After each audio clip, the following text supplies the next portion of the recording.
staged UFO attack on Earth.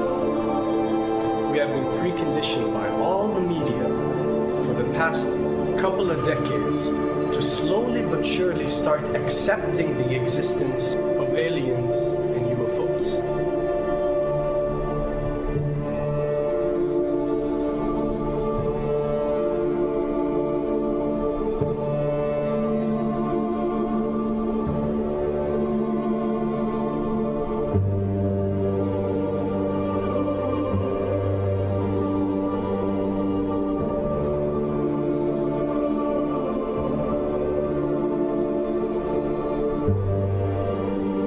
I can tell you right now that 99% of every UFO sighting that has ever taken place has actually not been an unidentified flying object, because this has always been military technologies.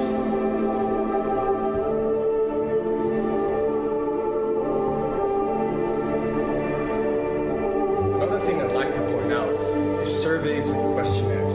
You know, we get surveys and questionnaires all the time, sent out by the state or by the government or by our rulers and our officials and so on and so forth.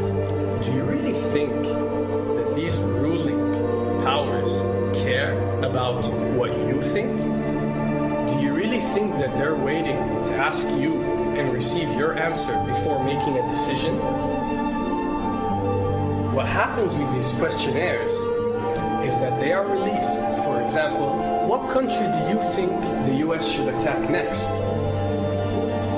And if it yields back results like 70% of the US population believe Iran is the next country that should be attacked, this is actually a study conducted for the effectiveness of the media propaganda that they are using. So when they get such results, they look at it and they be like, all right, amazing. Our media propaganda is working. We are purposely trying to manipulate people to think that Iran should be the next one, and check out the survey results. We're doing a great job in propaganda. That's what it's all about. And if the results come back and they aren't up to par, so let's say 20% want war with Iran and 80% want actual peace, they say, okay, so now we have to go and rework our media propaganda and make it more effective so these percentages change. Why am I saying this? Because of the UFO phenomenon. Since the 60s, the amount of people who believe in extraterrestrials have skyrocketed, and are only increasing day by day in our modern world. This only confirms the success and the plans that are taking place to first manipulate you to believe in UFOs, and second, to conduct a UFO attack that is going to force the whole world to unite to fight off this enemy and accept the New World Order. A former Canadian government official is warning we may be on the verge of intergalactic war, saying, quote, the Bush administration has finally agreed to let the military build a forward base on the moon, which will put them in a better position to keep track of the comings and goings of visitors from space, and to shoot at them if they so decide. I was introduced to the late Dr. Wernher von Braun in the U.S., the father of rocketry. In my first meeting with him, during that first 3.5 hours, he said to me, Carol, you will stop the weaponization of space, because there is a lie being told to everyone that the weaponization of space is now first being based upon the evil empire, the Russians. There are many enemies, he said, against whom we're going to build this space-based weapon system, the first of whom was the Russians, which was existing at that time.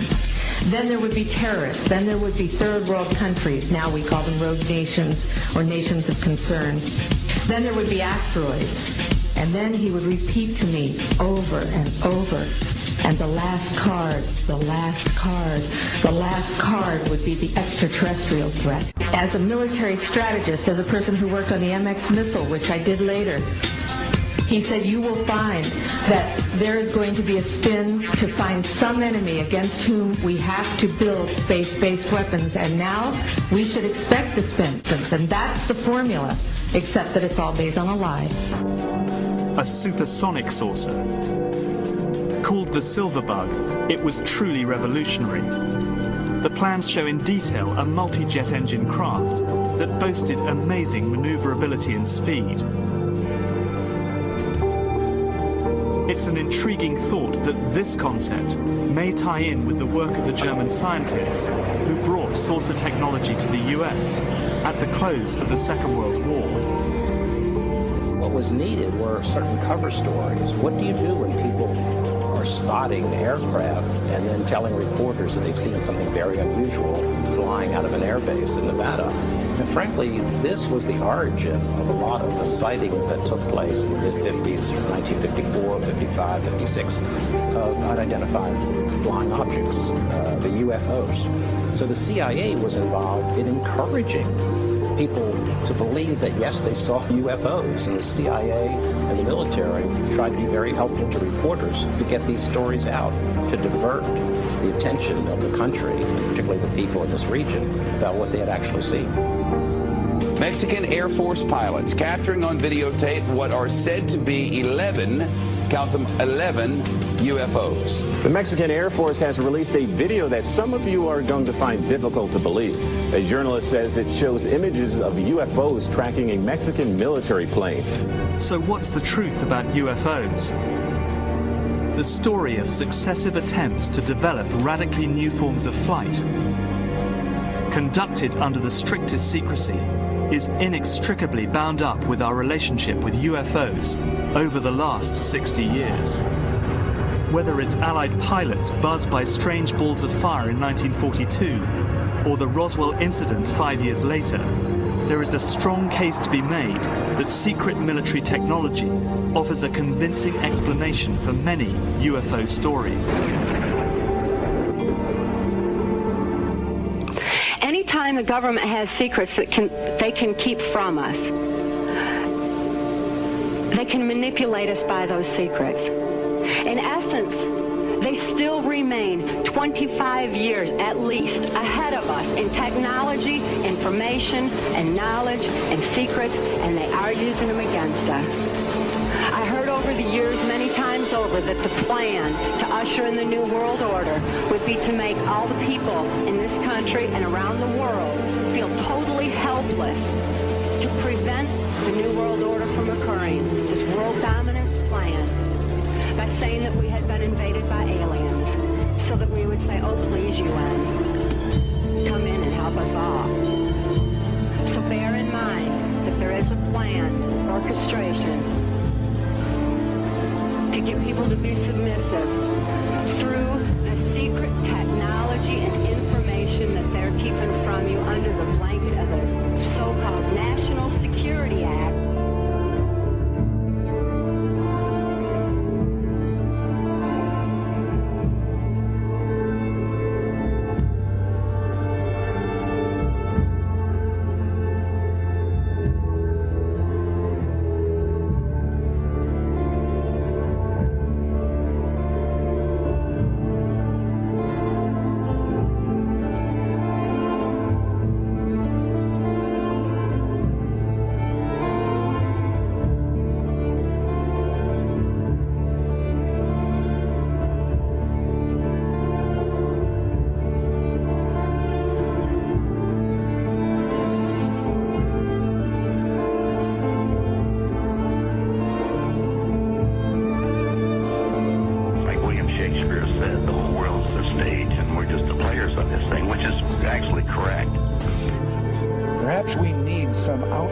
Universal threat to make us recognize this common bound. I occasionally think how quickly our differences worldwide would vanish if we were facing an alien threat from outside this world.